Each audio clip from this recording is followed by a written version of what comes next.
Unless I have to worry about you and this contracts. Still get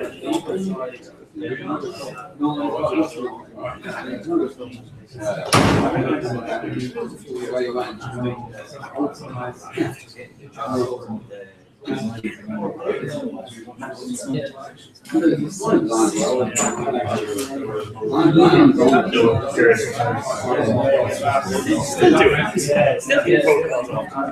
It's one of our best clients. We love this one. But projects the heritage stuff is quite interesting. And the fact that I was studying that just so informed. It's great.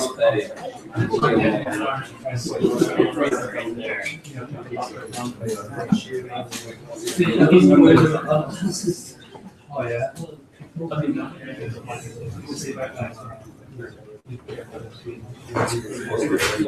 Honestly, that one goes. It's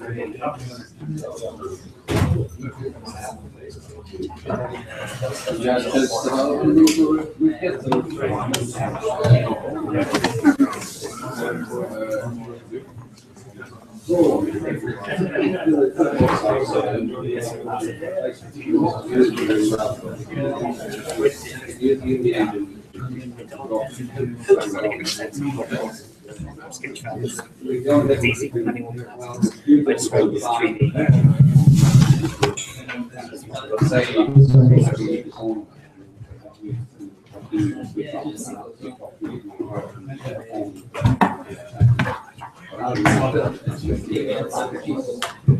Okay, welcome everybody.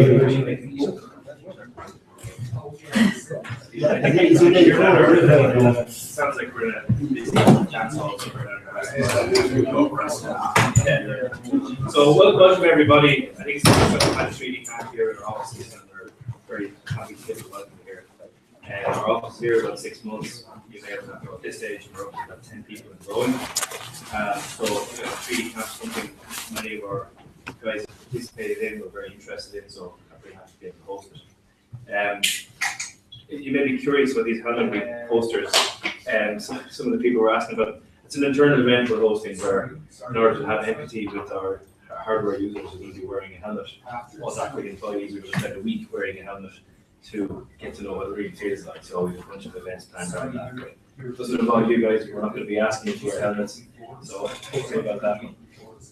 Just in terms of housekeeping, there's plenty of water, Red Bull, and refreshments there in case you're thirsty at any point. The toilets are in there, male and female. It is a work area here, so we'd ask you to keep up this end of the room if you wouldn't mind. There are people actually still working as we speak, but probably keeping an ear out to activities here. Very excited to hear the two speakers tonight. Both of them look very, very interesting. At the end then is Jerome from our own team sitting right here. We'll be talking about our own 3.js.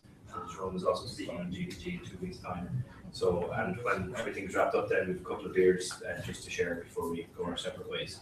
So, thanks for coming along. I'll hand over to Gleb to get things underway.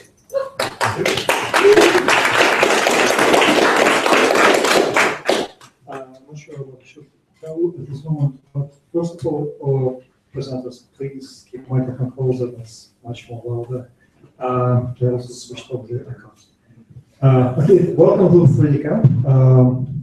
What I can tell, we're going to have 3 speakers today, and also we're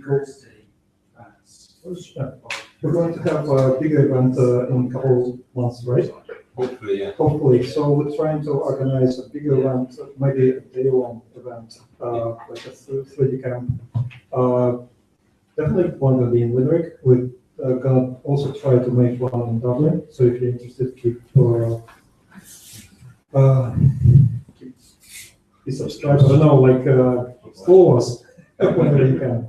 Also, we have a live stream. I think I submitted an email everywhere. I was able to submit it. So if you receive that, you can also send a link to your friends if you like this one. I think basically that's it. So we can start. This is our first speaker. Please introduce yourself and the project, and Okay, thanks. My name is Gary Dempsey. I'm an archaeologist and 3D designer. I work with a company called Real we're based in Galway. And I'm also representing Virtual Heritage Network, which is kind of a new group that's starting out and getting involved in different things. But firstly, just thanks to the organisers and thanks to Dockery for providing space here this evening.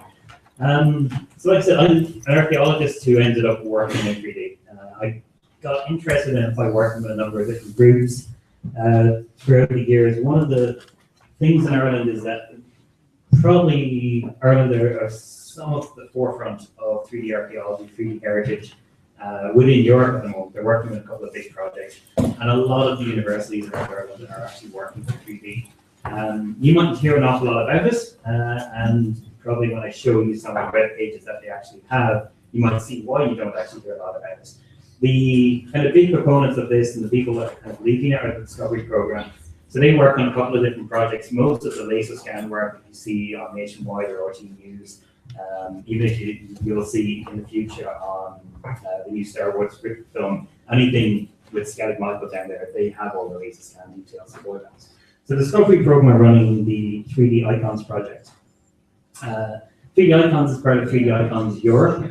It's quite a large project, but the Discovery Programme have been doing the Irish version here. It's laser scanning of heritage objects and then displaying them on public viewers. So the viewer that they use, the viewer I started using, is Sketchfab. It's quite easy to use. It's almost like a 3D version of YouTube, if you like. So you can upload anything to it. Depending on your account, you can upload larger models. And you can see here the detail of some of the things that are actually showing. So you can annotate them as well. Like I said, 3D Icons project is probably one of the best projects out there. And the Discovery Programme have worked with other groups, and if you look through the 3D Icons stuff, you'll start to see some of that as well. So we just go back, I'll show you one of the other projects. This is run by the Dublin Institute of Advanced Sciences, or DS. It's the only 3D project. There's been a couple of Homestone projects throughout the years. So this is one of the issues with some of the virtual heritage that is out there. It's quite nice when they start using Sketchfab like this, and you can start to view things. This is a cave in County Roscommon that was recorded by the Discovery Programme in 2014. This is kind of how I got involved with some of this stuff. I was doing work in the cave at the time, found out they were coming down, and was interested to test their laser scanning against the 3D photogrammetry that I was doing in there. So obviously I wasn't able to do a massive model of a cave like this. So this is just a point cloud inside it. But there are homestones inside the cave, and that's what brought the project down there. So I was attempting to record them using 3D photogrammetry. I was also trying to do a thing called reflective transference imaging, or RTI.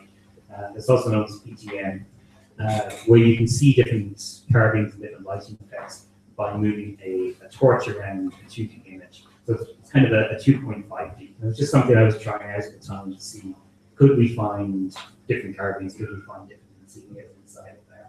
The only problem I have with the project at the moment is that they download from OBJ, and they do have details of how to view stuff like that, but it's kind of a limitation of getting stuff out to the public. So it's, while they are using this type of technology in heritage projects in Ireland, there is an issue with how people access them. And remember, all of these things are 3D, so you should be able to interact with them. This is one of the earliest projects, the Inscribed Stone project at the Moore Institute in Galway. I actually spoke to the project organisers recently, looking for the OBJs or 3D files, and there's a kind of an issue over who owns them. Can they be given out to the public? So this is another issue that we're coming up against with 3D heritage. Access to the data once it's been recorded. So is it NUIG that owns it? Is it the Moore Institute? Is it someone else that funded the project? One of the other issues is that they were putting up PDFs, but they weren't interactive PDFs. So you can see the difference between something like this. This is all recorded in real time, so it takes a couple of seconds to actually load each project. And then again, it's just images, but clear enough, and they got the message across what they're actually trying to show. But when you compare that to the Sketchfab models that the Discovery Programme are showing, and the high detail that they were showing in those models, you can kind of see the limitations of this project. Now, this was a good few years ago, but if we could ever get hold of the OBJs there again, we could create a digital museum for this project. There is one other project that was funded in 2010 by the Heritage Council, who are a fantastic body in Ireland who they don't get an awful lot of money, but the money they do get, they put towards very, very good projects. A lot of those projects aren't publicized enough, so this is one that very, very few people actually knew about. It's the traditional boats of Ireland project. So there was a bunch of people interested in traditional boats who wanted to go around the country, 3D scan them. Again, these are all of these projects are using laser scanners. The cost of this is out of reach of most projects, out of reach of most people within the country. So a lot of them are institution-based. This was their 3D model. I wasn't able to get it to work. So obviously, again, issues with 3D PDFs. They did have a viewer online which allows you to actually view the point cloud. But again, it was an issue of the time and the effort of trying to go into this. So when I was looking at doing projects, I mean citizen science projects, trying to get people interested in 3D to go out and record heritage objects, I was looking at ways of how to actually promote this to people, how to actually get this very, very quickly. You go onto our website and you can interact with us, or you can download it very, very quickly. So this is actually going to take too long, so I'm just going to switch back. So the method I use mostly is photogrammetry. So those of you that don't know what photogrammetry is, simplest way to describe it is 3D objects from photographs. So you're just walking around the object, you're taking anything between 70 to 180, or if you do the projects I do, anything between 200 and 300 photos.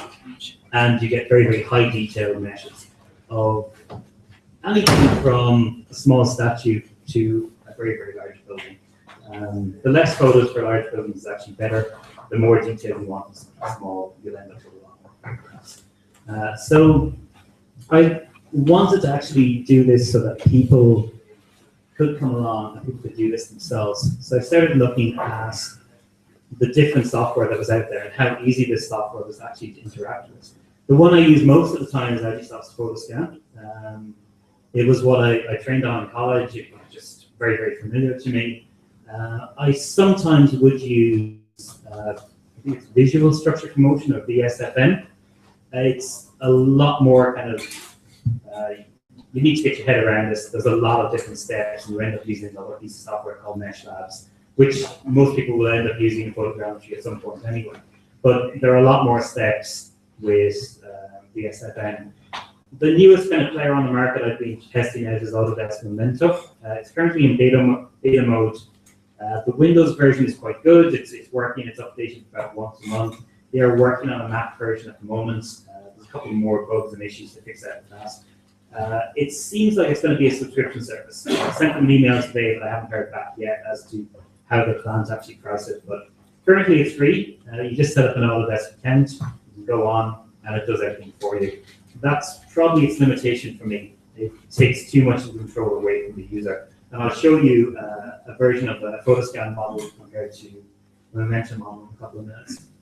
Some of the other products that are out there, the two I've never really used are Qt 3D and PhotoModeler. I have seen PhotoModeler. It's one of those things that was out a very long time ago. A lot of it was very, very manual, and it's time consuming. And when you're already spending hours processing, like something like my laptop here has been upgraded to deal with photogrammetry, but I can still put that aside for maybe 2 or 3 days before I get a model back.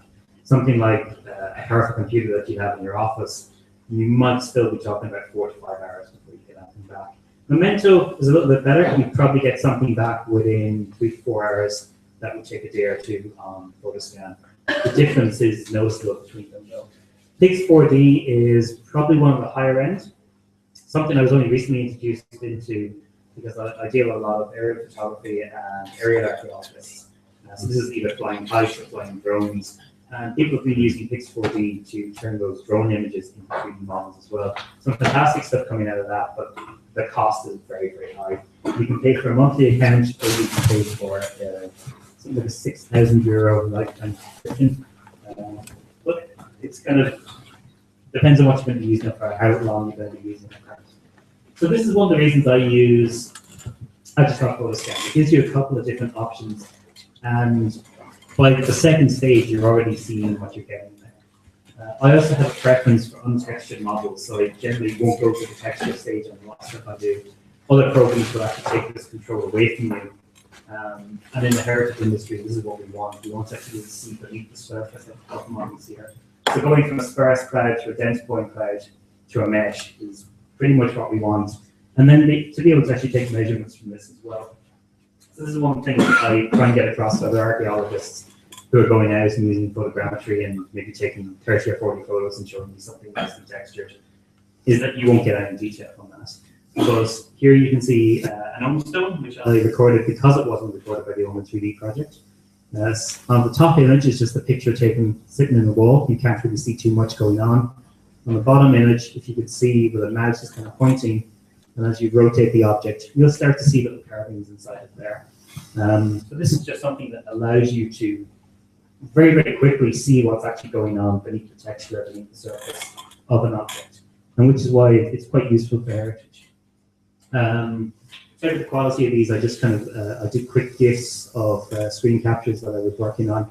This is a replica of the cross column. I just wanted to show you that again the texture and the untexture. If you've got a really bad model, texture is great. You can hide all the little things inside it. When you actually zoom into this and you start looking at details, you can see that a lot of the detail is lost in this. This is just the method of recording this. So this is what the heritage industry is looking for: high detail, but something that's light enough to actually store online and view online very, very quickly. We're also looking for keeping accuracy within our models, and this is where Autodesk Mementos come into play, especially for the work I do, in that it has an inbuilt scalable feature. So one of the biggest problems with photogrammetry, it's not scalable. You have to physically take measurements of an object first, and that's what you end up doing with this. But just by including a scale card using Memento's inbuilt system, I can automatically correct any scale issues I have, and then I can start recording this. And this can be used again and again. So if you take any of the old buildings across the docks here, if you were to record those and then come back in 5 years and record them again, the scale will actually tell you what happens to the building and how many chips will come out of this. And that's something that's quite useful, again, just in the heritage industry. And then this is a comparison between Agisoft Photoscan and Memento. You can see there's very little between the two models. Photoscan gives you a lot more control over your dense point cloud, so you can actually clean up things in the dense point cloud, which is why I have less sky around the top of the castle here. Memento doesn't. It gives you back a 3D mesh, and you can only edit the 3D mesh. So it's one of the issues that when you're creating photogrammetry using these softwares, you have to consider what you want. Something a lot cleaner or something just kind of rough and ready. But if you were displaying these for heritage museums, if you're displaying these to the public, or within virtual reality, you want something as clean as possible and something that can be kind of decimated down and reduced. So some of the projects I've been working on, the first one that I started with was Roscommon 3D. It was originally called the Roscommon Cross Lab project, which was a big mouthful, but it was set to kind of prove that we could go out and record worn stones or things that you can't see carvings on and prove that there's actually carvings on them. It was about 25 people came along. We used Memento mostly. A couple of people used my version of Agisoft Photoscan, so I just kind of imagined to use that and email the images for anything that they were doing. And if they were having issues with Memento, we used that. The results actually prefer to use for anything. Hosting of the 3D models is quite good. You can host up to 200 megabytes of gigabytes of each model, so it's quite detailed. But if you look at the model I'm going to show here, the Roscommon Abbey sculptured stone, this is something we discovered during the project. It was something that if you walked up to the stone, it just looks like a big flat slab. Actually, if you climb up to the stone, it looks like a big flat slab. It's lying on top of a wall, and you can't see any of these carvings on it. It was identified by somebody else, a guy called Brian Shannon, who noticed it might be a cross base on it. So while I was there one day, I just hopped up and recorded it. Something like 200 images, and we were able to reveal the strange kind of lion carving or cat carving in the center there. And again, these are kind of things that the heritage industry is looking for at the moment. Being able to show worn, damaged features very, very quickly to the public and show how we can repair these or how we can actually preserve these for the future. This is I think it's a baptismal font or a water font inside of the own church. Again, you can see the carved animals up the top. And if you look at the photograph I took first, you can barely see any of these. So again, photogrammetry is a cost-effective way of recording all of this, apart from the laser scanning that people like the Discovery Program are doing. If you don't have the money for that, photogrammetry is a very quick way of doing this. The next project we'll be working on is Galway 3D. So the Galway 3D project is building as what we did in Roscommon. It's going to be a much larger project, taking in a lot more groups, and not really focusing on any one site. So that's why I'm practicing large buildings, different kind of cart heads and that stuff around the county as well. I also wanted to see, could you do internals and externals in one go? So this was a test we did in a medieval doorway where you could go into the site, walk through the door and record this again. Again, both Memento and Agisoft were used for this. Agisoft was just something I found to be an awful lot better. But again, as a proof of concept, it worked quite well. And as something that further down the line, working on virtual reality, virtual headgear that we might use in the future, being able to actually walk through these models recorded with photogrammetry as opposed to laser scanning is a much more cost-effective way. So what I do on a more regular basis is bringing things like this into museums, actually getting people to interact with them. So this is what Reelson have done for Galway City Museum. I'll just turn off the lovely medieval music. So we took the pictorial map of Galway City, which was drawn around 1651, and transferred that into an interactive 3D environment. So in the museum, you can rotate the scene, you can zoom in and out, or you can go down and walk on the streets. This is basically recreating Galway City as it would have looked back then, based off the modern street structures as well, and any details that we're able to pull off buildings, but using any accurate archaeological data that we had to recreate everything. It works out quite well. It's one of the most popular things that you'll see in Galway City Museum. It's on a big, wide, large screen TV. But within the virtual kind of heritage network, this is what we're looking at doing. We're looking at bringing kind of 3D elements, interactive elements into museums, into heritage centers, visitor centers, or even just onto the web so people can interact with these type of things and show off what places would have looked like in the past. I was mentioning to some of the guys earlier on that you can imagine wearing the helmet that Jack are designing here and going to Tara and actually seeing what the site would have looked like 2,000 years ago. This is all possible with simple 3D modeling and then whatever interface that we want to use with people again. So Reelson are working on a couple of other projects like this.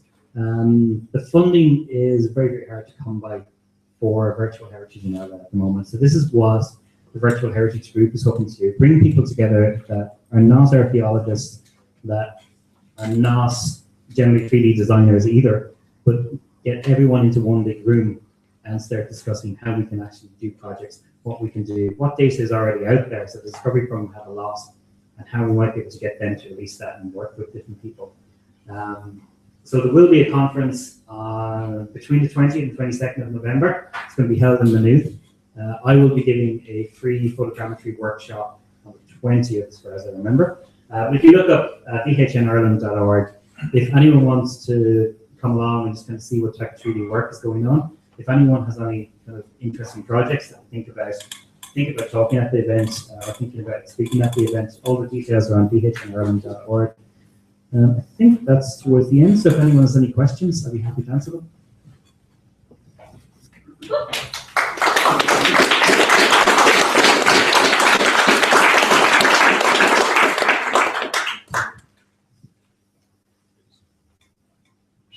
There we go. So see, like all the models that you presented, this is the one that I've seen that had some kind of people on them, like they were like 7 million vertices and up.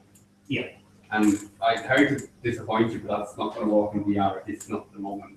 No, we have tested out a few of these things. We use ambient occlusion to reduce it an awful lot and to maintain. So without maintaining the texture, we take the texture details, the high poly details, and then map that onto a very low poly mesh. And that is working in VR. A couple of the groups have already augmented reality phone apps where you just go up to a QR code, and it will pop up on your phone. And these are taken from laser scans. You're talking extremely high density meshes already, but they are being displayed in 3D in an augmented reality. Stuff like Oculus Rift, no, it's not going to work on that at the moment, and there's an awful lot of work, but I think an awful lot of work probably has to be done on the VR side of things before any of this can be implemented. Stuff like our Go with City model already works with Oculus Rift. So I can't remember how many polys are in our Go with City model. It's quite heavy, but I've already tried it out and it does actually work. So some of the other stuff that harder to get working, some of the more 3D stuff that we do, a lot easier to get working with VR at the moment. I can also point you in different directions. There's a company in Australia called Echo, and they are still working, so it's still prototype in general. They haven't released it yet, but in general, they have a way of, they have a search algorithm.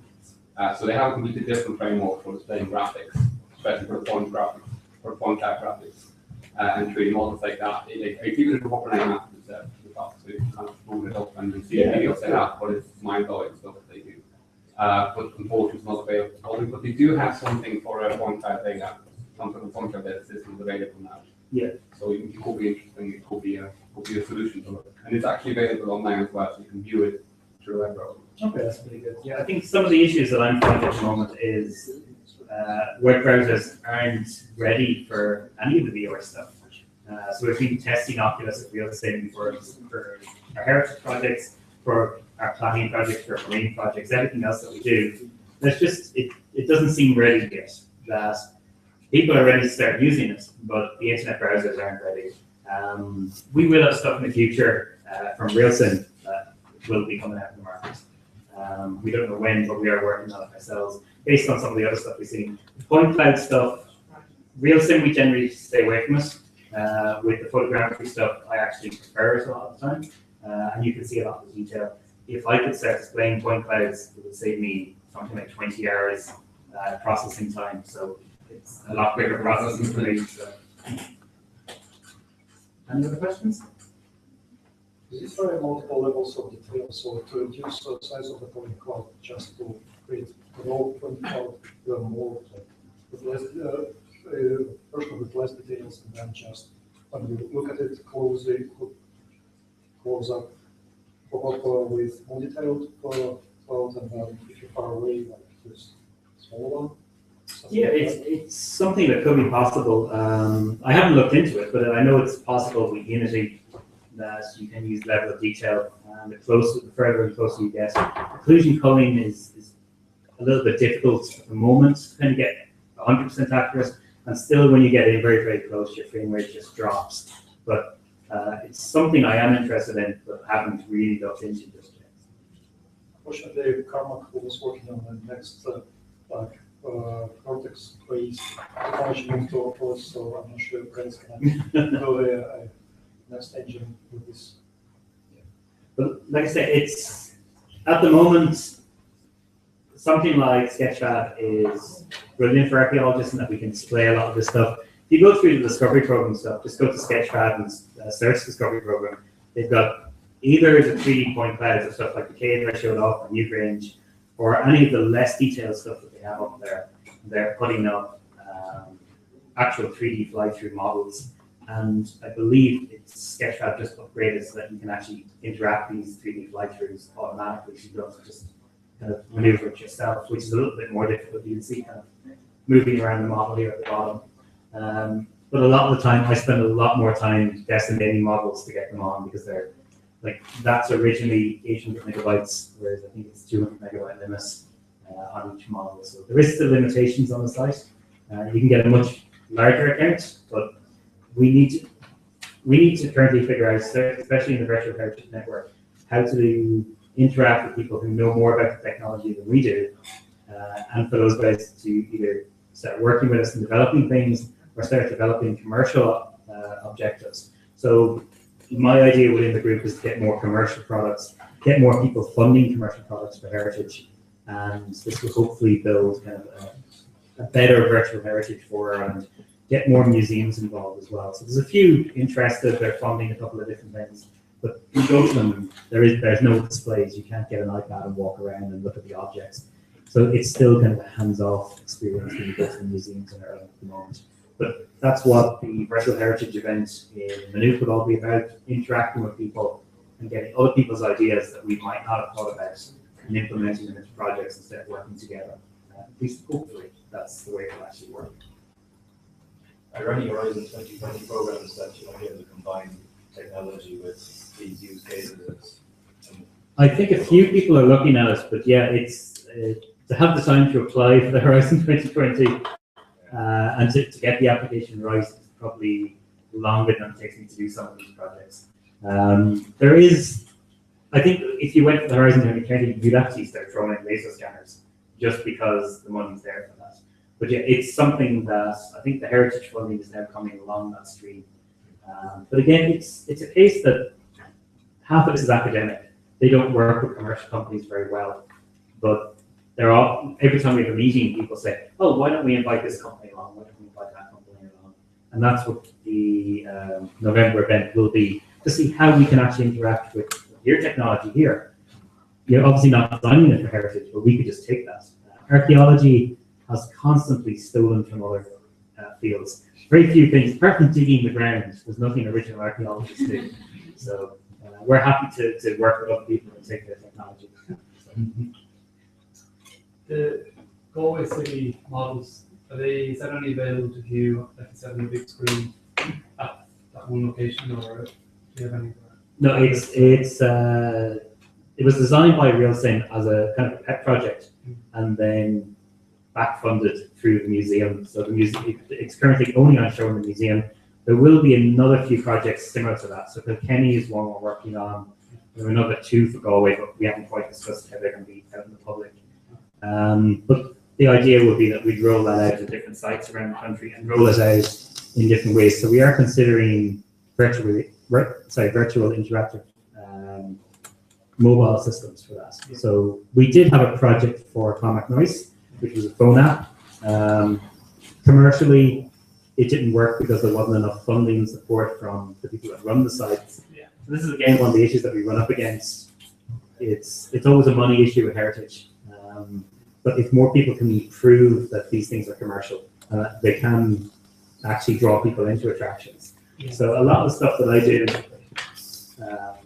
you could be out of sight and you won't be able to actually see any of these stones. If you do have a tablet with very good internet connection in the middle of nowhere, you'll be able to actually see them, or you can just view them beforehand. So it's kind of getting the people in the sites to actually use these. Currently, we only have our heritage stuff in Belfast. If you go to the Titanic Museum, we have a marine simulation where you can view all the shipwrecks, and you can actually drive around it.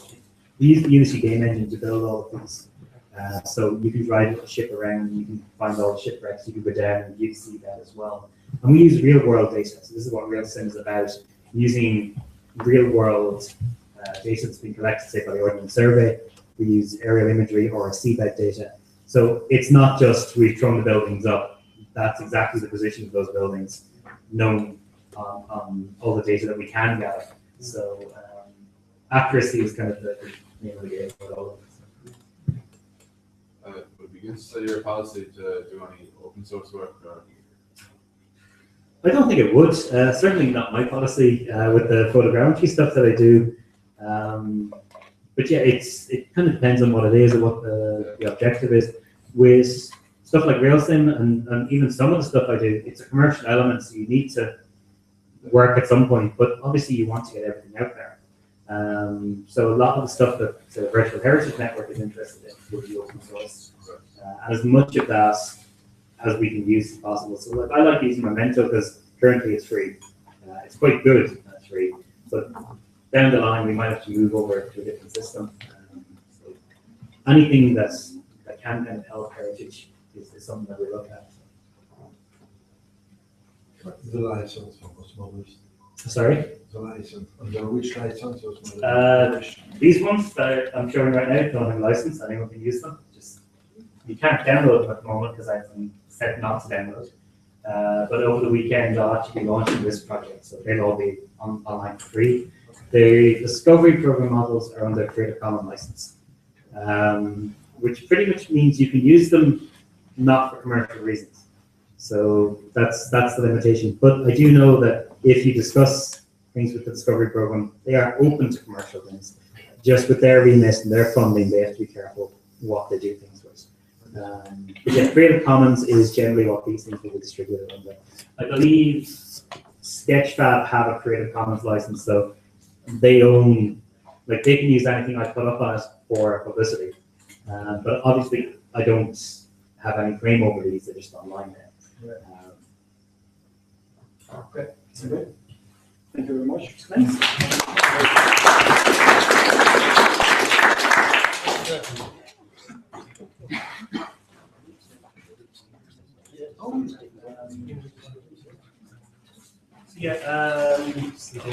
Kind of coming out of the work that we're doing in Galway and James' connection with company as well through Gavin and stuff. We're hoping to launch a 3Dcamp in Galway. So if you go into Meetup and you search 3Dcamp Galway, in the future there will be one. We don't know what date it's going to be yet, but we are planning towards one in the very near future, hopefully. It's a couple of companies based down there. RealSim, like I said, we're heritage/industry/planning/marine. There's a medical device company as well. There's a couple of other companies and we're kind of slowly working towards at the moment. So very early days, but we will get there.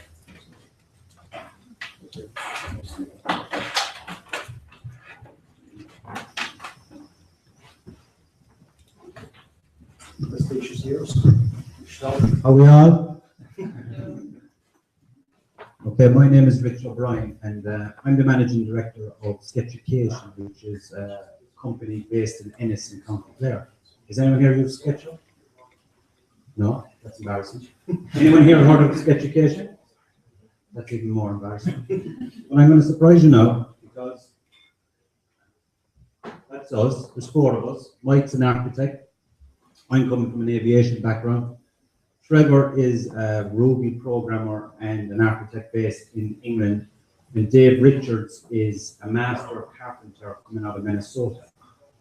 And the four of us, about 8 years ago, started a small little community called Sketchucation, which over the last couple of years has grown to, as you can see, 365,000 members in 190 countries. And it's basically serving SketchUp users. So for the past few years, the community has identified a problem to us, and we've decided to act on that problem. And it comes to what the previous gentleman's presentation in presenting CAD files online and allowing it to be a little bit easier than Sketchfab's current setup. So even though you haven't heard of us, we're often listed as one of the top CAD sites to visit. And the reason being is that the designers or the members at Sketchucation are all coming from an architectural professional background. They're all super helpful and they all enjoy using a software called SketchUp. And over the years, SketchUp opened up its application with a Ruby API which allowed add-ons to be written. But this plugin ecosystem absolutely exploded about 4 years ago, and it kind of centered around our platform. And that led us to being included in the SketchUp official documentation when it comes to writing software for SketchUp. They point anyone interested to come to us. And that's where kind of popularity started. So I'm going to show you in a few minutes what happened after that. But in about 2012, we decided to incorporate this part-time hobby into a company and see if we could make something of it. So we partnered up with a couple of companies, one being SketchUp. They sponsored us for the first 2 years of us being a company when money was tight, you know yourselves. And then we partnered up with other companies like TIA Render, 3D Connection, Form Fonts, and Plusspec. Now all of these are heavily involved in the SketchUp space. These are all very successful companies that have forged their way through in the architectural arena to carve out their own niche market, offering various solutions. Anything from 3D rendering to 3D connection. I don't know if you heard of their devices for navigating. So, we'll come back to the problem. So we realized that SketchUp users, architects primarily, construction people, people in engineering, needed to be able to share their designs securely, because when it comes to an architect designing a house, that's his intellectual property. And at some point during the process, he has to hand off that file. It's like a music artist having to give away the lyrics of his song. The file has to be given at some point. And a lot of the architects were using techniques that didn't allow them to really present properly. They were pasting them off as images, they were using all sorts of crazy techniques and essentially losing tenders and all sorts of stuff was happening. So that was the first problem. The second problem was we realized that if we came up with a solution to share a SketchUp file, it had to still kind of respect the SketchUp ecosystem, and it had to work across all devices, because you want to easily share with a client a file. And you open it on his phone, you open it on his iPad, on a monitor, or on a computer, or on a laptop. It had to work across all devices, because there was no point in being able to share a CAD file, especially in the construction industry where you could be on site. If you want to report any collision problems and anything like that, we really looked at the problem and wanted, if we were going to address it, come up with a solution that was going to work absolutely everywhere. And that led to another problem, user interface, because not everyone is familiar using 3D systems. People aren't familiar with orbiting around in 3D and doing all sorts of stuff like that. So if we made a simple system, we didn't want the architects to have what they felt was a dumbed down system. So it had to be backed up with some powerful features in the background. So the solution we came up with was a product called Edge. Now Edge was recently, not acquired, recently got entry into the New Frontiers program down in LIT in Limerick. So we're currently doing the phase 2, the 6 months accelerated incubation down there. And the whole point of that 6 months is to really help us accelerate ourselves and be ready to go to market this September. So before I show you that, I want to show you one other thing.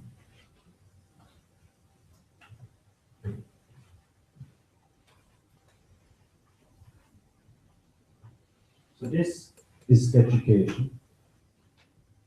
Very simple site, it's a forum.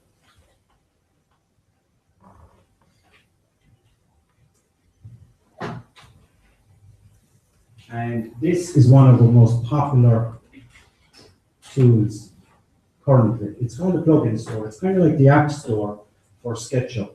And basically what it allows you is to log in and download productivity tools for SketchUp. There's about 800 of them there today, 800 or 900 of them. And that sees incredible activity. You can see the top one, there's a new one added on the other day, a simple building generator for SketchUp, there's Vortex tools, Layer Watcher, hundreds and hundreds of free tools that we provide, hundreds of them, all kind of managed and run by the community. So we actually came up with our own piece of software that made integrating these plugins into SketchUp really, really easy. Excuse me a second, I left my mouse up there.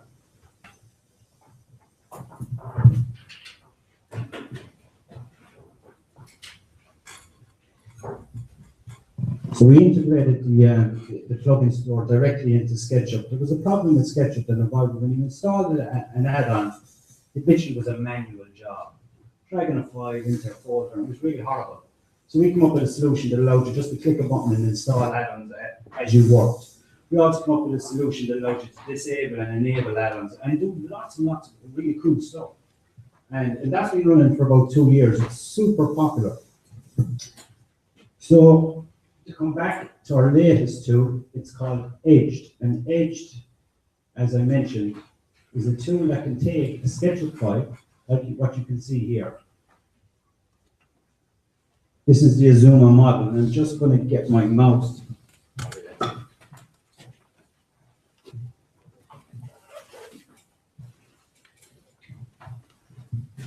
I'm just going to get my mouse a second, make it easier.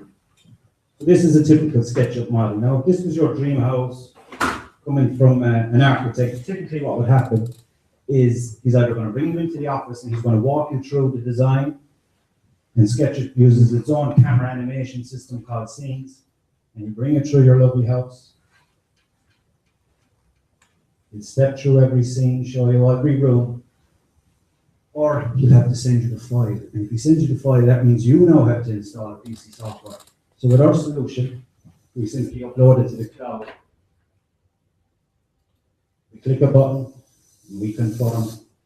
It saves, creates a preview image, and before you know it, there's Darth Vader. Here we have it up in the cloud. Now that's not a live conversion. Conversion takes about maybe 20 minutes. It depends on the density of the mesh. But when we looked at what SketchUp users were really liked, they liked the appearance of SketchUp. The SketchUp is absolutely amazing, but it doesn't look like SketchUp. And SketchUp has this very loose, very friendly, cartoony look, and we wanted to mimic that as close as we could. That being there is to tell you it's converted and sent to the cloud. So here is exactly the same model in a browser. You might say that's not impressive there. You know, it obeys the convention of SketchUp where they can orbit around. I can pan it quite easy. I can zoom in and out. But I can also cycle through the same scenes that I created inside in SketchUp. So you, as a client sitting at home, can have exactly the same experience as an architect having to travel to you, or you having to travel to an architect, one or the other. So it's proven to be a really helpful tool in terms of quickly communicating new design changes or whatever has to happen. But when we looked at the problem a bit more, we kind of said, okay, you know, all you've done there is you've put a SketchUp model in the browser. So we decided, like any crazy developers, keep adding features and features and features. So here's the powerful backend I was speaking of. This is what the uploader will actually be able to do. He's able to set various things like have his model, when it loads for the client, turntable, which isn't a big deal. He's able to control the speed of that, depending on the size of the model. But he's also able to go in and target materials. So you can click anywhere in the model, and I can decide to up the shininess, so I get more specular reflections. And this is great because I'm able to target glass. Now, Sketchfab currently allows that as well. You're able to go in and tweak all your materials. But we've added one further feature that Edge will come with over 1,000 preset materials. So if you actually paint your models with our materials, when you upload them, glass becomes glass. Concrete looks like concrete. Everything will begin to be really, really fast. As long as you paint with the materials, you're going to get a really cool looking model. And I can show you just here, I have some sample tests. These are, I know there's some funny things there, but there was nothing done to this except it was uploaded. And as you can see, it inherits this marble look. The textures have bump and specular maps. Everything is just looks great. So for an architect wanting to give the highest impact he could give, he's going to be able to do it with a click of a button. Very quick, very easy. And because the back end is so powerful, he's able to quickly change any reflection he wants, so he can have specular reflections from Vancouver. We have a whole list of things that are reflected from the environment. So I just want to show you this here.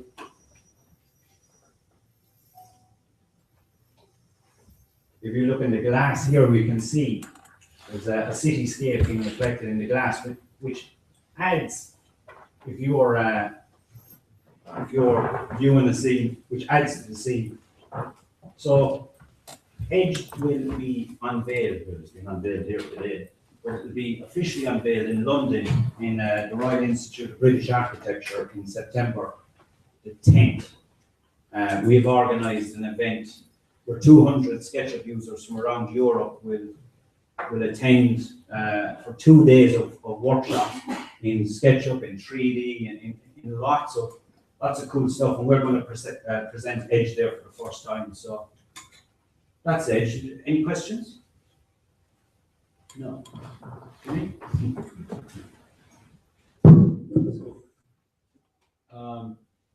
Where do you see augmented reality and virtual reality maybe coming into this? Well, we're currently using the 3JS. So we're looking at that, the code there to see what we can do. Because that is already stuff done that'll make it work. Augmented reality is going to play a big role in this, I think, next year. That's definitely on the roadmap. We want to look at it. We want to see how that rolls out and where it's going to go before we invest time and energy supporting that system. Just, is this an OpenGL or? OpenGL, yeah. It's using the 3JS JavaScript library. So, And is it mainly like designers, architects? that's it. That's the Yeah. initial. There's 30 million SketchUp users. So I know no one here heard of SketchUp, but it is pretty much ingrained in the American market. Yeah. That has been it for the last 10 years. And if you want to get to market quickly, and this SketchUp has a free version. You know what I mean? So Yeah, no, we use it very rarely at work, but just because we all hate it. We're all 3ds Max designers, so yeah. and we use Unity a lot, so we find it conflicts against Unity.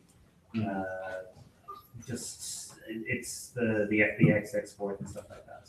But I'm liking that. Like we've been working on something similar, but not just that, not being able to change materials and stuff, but kind of interactive designs of rooms and buildings and stuff. So Yeah, we're big fans of SketchUp. We always have been, or Sketchpad. We always have been, like, you know, it's a great system, but what we didn't like about it was all the added work we had to repeat. So we were going into Sketchpad, we were uploading a mesh, we were uploading series and series of materials that we did time and time again, especially from an architectural background where we use common materials like bricks and cements and stuff like this.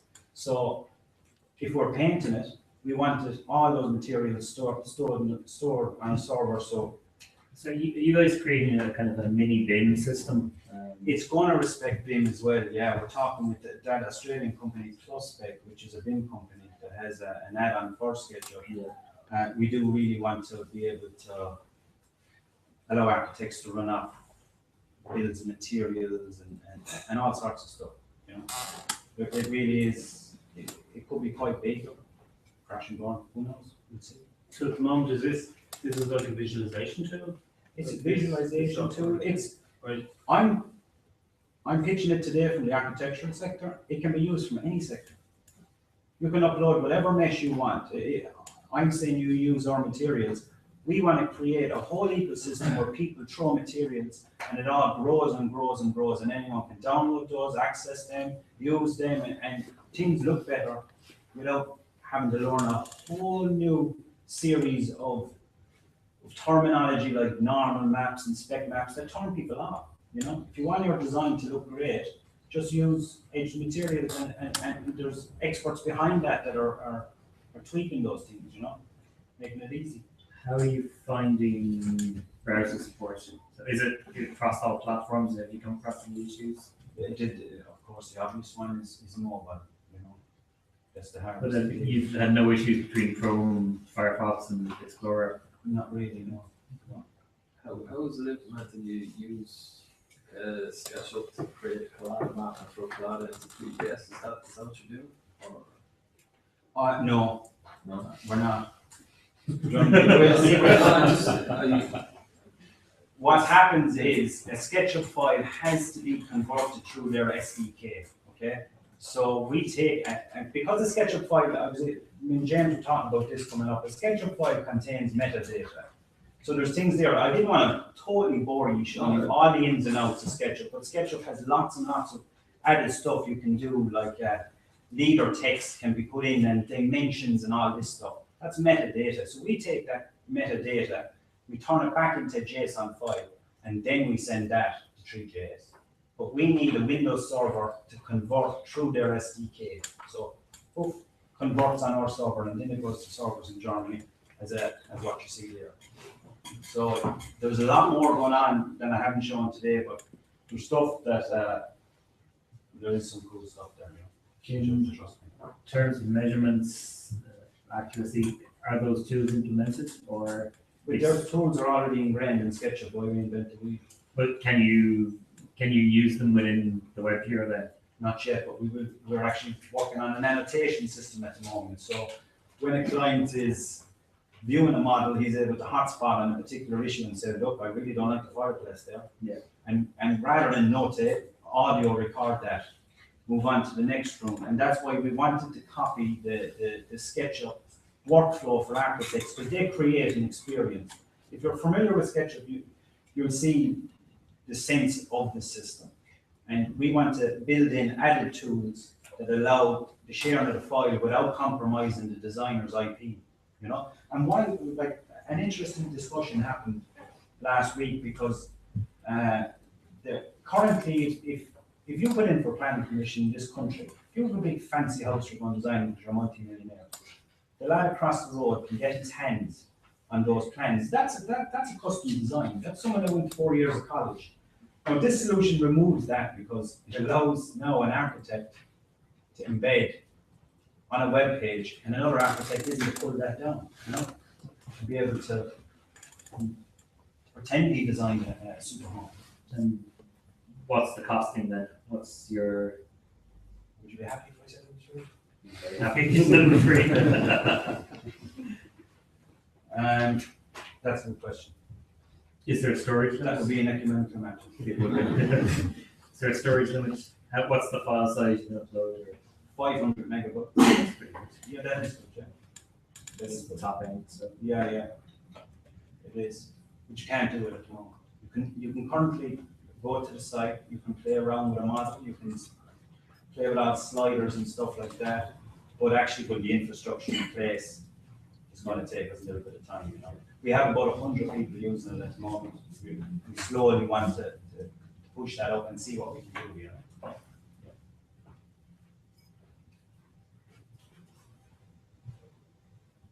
Does it look okay? You're in 3GS. Yeah. Have you heard of Doug after that? Yeah, yeah. Have you heard of 4? 4. It's a new alpha. It's a new. Let's talk after the. Yeah, okay. There's not melt sites, no? You're aiming for the Oculus Rift or something in the future, like the full experience of your building for architects and stuff like that, I'd say. It depends, because you're always limited to, first of all, the person's computer and their browser, and you know, you have a lot to contend with when you decide to put a 3D mesh in a browser or on a phone, you know. What SketchUp users are very clever in being able to create the illusion of a great looking model without a lot of complexity in there. And that's where we're going. But actually, we're looking at Blender now next, because we really want to support. We want to have a version of Edge for every application. So we don't want the user to have to relearn something he already has. So if you use 3ds Max and you're using the mental race system and blah, blah, blah, when you upload, we know we have the experts already that have done all the donkey work for you. It's going to be okay. Your library based off. Yeah. That's what we're in. That's what we hope. You know? And I think that I can see uses of it. It's sort of like when you look at what's coming up.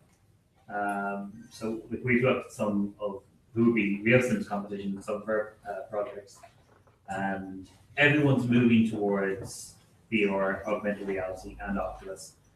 My issue with the whole thing is Oculus isn't ready. It's not cross-supported on browsers. You're going to have massive issues. I think it's currently working fine on Internet Explorer, but not on Firefox, definitely not on Chrome. Which is why things like this stand alone without the Oculus, and then we can figure out later on how to put this in a head-mounted display. But at the moment, yeah, this is the way things are moving forward. So. I just tell you a short speech, and after that we can go on this conversation. okay, yeah. Spotlight nearby, right? No. Switch on.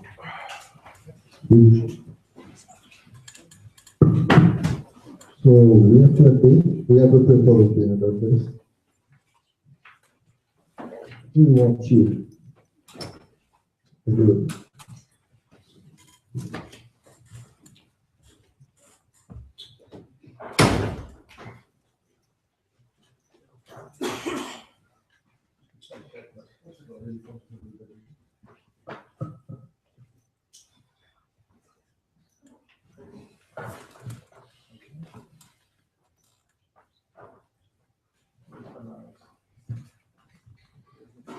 the biggest one I heard now.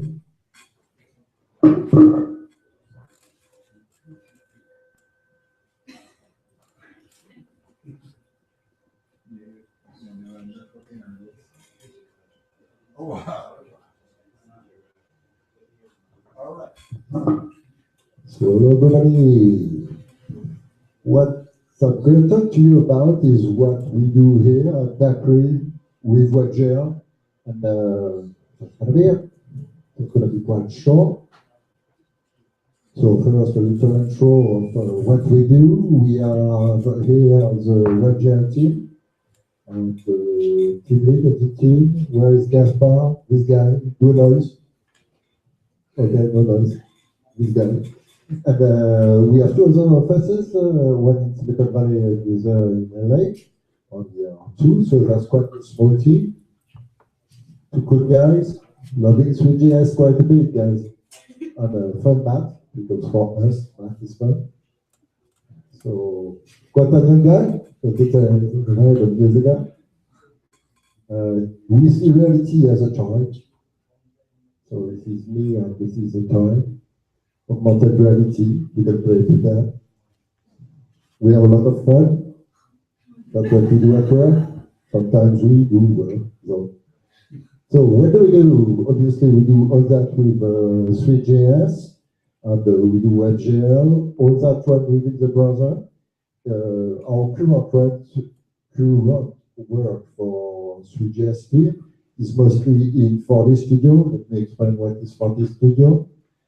That's the tool that we use at Dakri in order to order content from augmented reality. So suppose you want to create some augmented reality experience, you go in for this studio, you design it the way you like it, and we are able to play that on various platforms, obviously mobile phone, Android, iOS, and obviously the Dakri Smart Helmet, which we won't show today. And all that 100% browser on industry oriented. So first task, when you do industry, you have to split the problem into smaller tasks. That's what we do. After that, you edit your augmented reality with a wonderful browser called 4D Studio. You can do various things with it, multiple viewports for accuracy. That's for your best one. And scripting for smooth interaction as well. So I'm not there to predict, to show everything. I'm more there to say, we're looking for talent. So if you know people interested in 3GS, we're looking for a job, smart people, able to do stuff, efficient, creative, willing to work in the future. Open source, we open source and augmented reality. So come chat with me and hopefully we're gonna have fun together. Now it's beer time.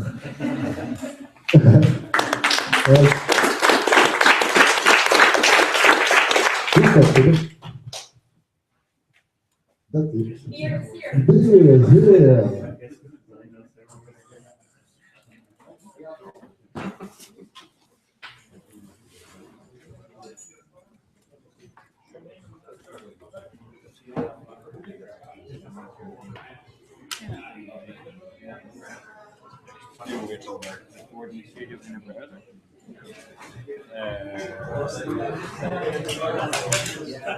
Yes.